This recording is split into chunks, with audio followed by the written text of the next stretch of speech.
நண்பர்களுக்கு வணக்கம். இந்த வீடியோவில் நம்ம எதை பற்றி பார்க்க போகிறோம்னா, இப்போ புதுசாக நமக்குள்ள 2 ஜோடி போட்டிருந்தோம். ஏன் போட்டிருந்தோன்னா, இதுக்கு முன்னாடி இதே ஜோடிகளில் குஞ்சு எடுத்திருக்கோம். ஒவ்வொரு குஞ்சு தான் வந்திருந்தது. அந்த குஞ்சினுடைய பெர்ஃபார்மன்ஸ், அதாவது பறவை அதனுடைய உடல் அமைப்பு எல்லாம் பார்க்க ஒரு சூப்பராக இருக்குது. கண்டிப்பாக அந்த குஞ்சு பறக்கணும் ஒரு நல்ல நம்பிக்கை இருந்தனால கூட ஒரு செட்டு பட்டா எடுத்து போட்டுடலாம் அடிக்கிட்டு ஜோடி போட்டிருக்கோம். இந்த ஆண் ஒரு இம்போர்ட்டடு மெயிலு, ஃபீமேல் நல்லா ஸ்பீட் பண்ணக்கூடியது 700 வரை நல்லா ஸ்பீட் பண்ணக்கூடிய ஃபீமேலுக்கு போட்டிருக்கோம். இந்த ஆணில் உள்ள குஞ்சு எங்கள் கொண்டில் பந்தயத்தில் 500 வரை 2 பட்டாயிலே 2 புறாக்கள் பறந்துருக்கு. 2 புறாக்கள் பந்தயத்தில் தொலைஞ்சிருக்கு. அப்படி ஒரு நல்ல ஜோடி தான். அடுத்த வருஷங்களில் லாங் டிஸ்டன்ஸ் பண்ணோம்.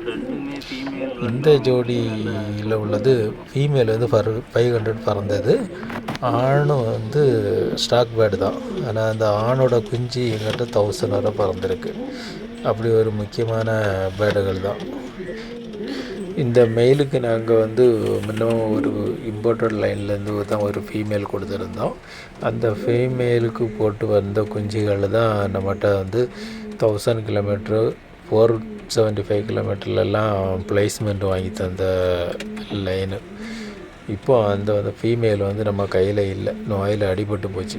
அதனால் நல்ல ஸ்பீடு பண்ணக்கூடிய 2-3 ஃபீமேல்களை நாங்கள் மாற்றி போட்டு செட் பண்ணி பார்த்துட்ருக்கோம். அதில் உள்ள குஞ்சு எது நம்மளுக்கு வின்னிங் பேர் கிடைக்கோ, அதாவது வின்னர் லிஸ்ட்டில் ஏதாவது பட்டாய்கள் கிடைக்கோ, அந்த ஃபீமேலை நம்ம மாதிரி தொடர்ந்து இந்த மேலுக்கு கொடுத்து குஞ்சுகள் எடுக்கலான்னுக்கிட்டு தான் நாங்கள் புது லைன்களை இதுக்கு கொடுத்துட்ருக்கோம்.